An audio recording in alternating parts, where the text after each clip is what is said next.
Čau, sveiki visiem! Mani sauc Huberts, esmu no Libra Luras komandas. Aicinu jūs noskatīties vēl vienu materiālu par trauc sērijas mānekļiem. Sāksim! Šodienas sērijas galvenais varonis būs māneklis, kas ir izraisījis lielu ažiotāžu pie ūdeņiem foreļu makšķerēšanas vietās Trout Arena tipa dīķos, bet galvenokārt savaļas strautos. Tas ir resnā rūķa turnīrs. Kā droši vien zināt, mūsu piedāvājumā jau ir parastais Fatī Dvorn, kas ļoti labi atdarina resnu slieku, kārtīgu tārpu, kas spēj pievilināt pat visuzmanīgākās foreles. Šeit mums ir Fatī Dvorn Tournament, kas ir tievāka parastā Fatī versija, bet papildus tam mēs esam pievienojuši arī dažus uzlabojumus. Par visu to uzzināsiet tieši šajā video. Sākumā parunāsim par to, kas šīs ēsmas vieno. Tās ir ievietotas burciņās, kuras jums jau labi pazīstamas. Šādās burciņās atradīsiet pat 12 mūsu ēsmas. Fatī Dvorn Tournament izmēri ir 55 mm.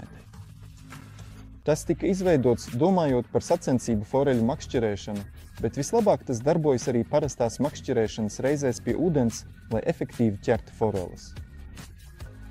Šīs ēsmas ir izgatavotas no peldoša materiāla. Pateicoties tam, mēs varam izmantot plašu montāžu klāstu – čeburaška, svina galviņa, volframa galviņa, sāna pavadiņa vai arī dropshot nedriga. Viss atkarīgs no jūsu izvēles. Visbiežāk šīs ēsmas mēs izmantojam ar parastu montāžu – volframa galviņa plus bezāķa āķis, jo to prasa ūdeņi, kuros makšķerējam. To visu jūs tūlīt redzēsiet, kā visbiežāk montēju šo ēsmas veidu. Bet tagad pāriesim pie tā, kā tā vispār izskatās. Un šeit mums ir Fatī Dvorn un Fatī Dvorn Tournament. No pirmā acu uzmetiena lielas atšķirības nav redzamas, taču Fatī Dvorn Tournament vidusdaļā ir tievāks, tam arī visā ķermenī ir izteiktākas rievas, un tas nozīmē, ka, lietojot to pašu svaru, tas ātrāk nogrimst līdz dibenam. Turklāt tas ir arī par 1 centimetru īsāks. Arī tas ietekmē, jo atcerieties, šeit mums ir peldmateriāls. Fatiego Tournament gadījumā es izmantoju šādas volframa galviņas uz āķiem, visbiežāk mušiņu āķiem. Bez atskabargām tas ir pats svarīgākais un ar salīdzinoši ļoti šauru līkuma loku.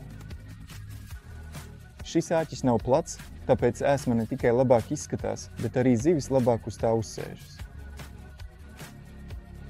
Šādu ēsmas gabalu uzduram no tās puses, kur ir atzīmēta lielāka svītriņa, kas norāda, ka tieši šajā vietā ir vērts uzdurt āķi. Un patiesībā mums jau ir ēsma gatava makšķerēšanai. Brīdī, kad redzam, ka vēlamies kaut ko mainīt, bez problēmām varu paņemt nedaudz garāku āķi, un, ja nepieciešams, pavisam viegli un bez jebkādām grūtībām šo pašu ēsmas gabalu var uzlikt uz jaunā āķa vēlreiz, saglabājot visu procesu vienkāršu un ātru.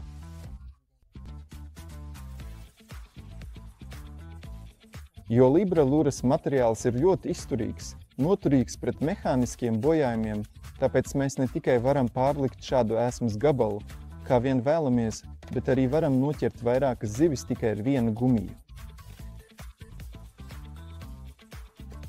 Tūlīt redzēsim, kā tas izskatās ūdenī, bet šajā gadījumā mēs varam izmantot līdzīgu paņēmienu, kādu droši vien esat redzējuši video ar parasto Fatī. Tātad mēs varam makšķerēt ar šādu pusīti, lai gan es parasti tad daru tā, ka paņemu īsāku āķi. Atgriezīsimies pie tā pirmā. Es paņemu īsāku āķi un izduru cauri no tās puses, kas bija sadalīta, izmantojot astes daļu. Kāpēc? Tā ir skaisti sašaurināta vietā, kur ir galviņa, un otrs iemesls ir tas, ka tā aste tad tiešām strādā. Un arī Fatī Dvorna Tournament gadījumā mēs varam izmantot līdzīgu paņēmienu kā ar parasto Fatī, proti pārslogot šo mānekli, lai varētu ķert arī asarus. Bez problēmām šeit var uzlikt volframa vai svina galviņu, kā arī čeburašku. Tā var būt pat 5 vai 6 gramus smaga, nekādu problēmu, un mēs varam spēcīgi sist pa grunti, lai efektīvi ķertu asarus vai citas zivis. Tagad redzēsim, kā šī ēsma uzvedas ūdenī.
Un no šejienes es vēlos pateikties jums par šī materiāla noskatīšanos.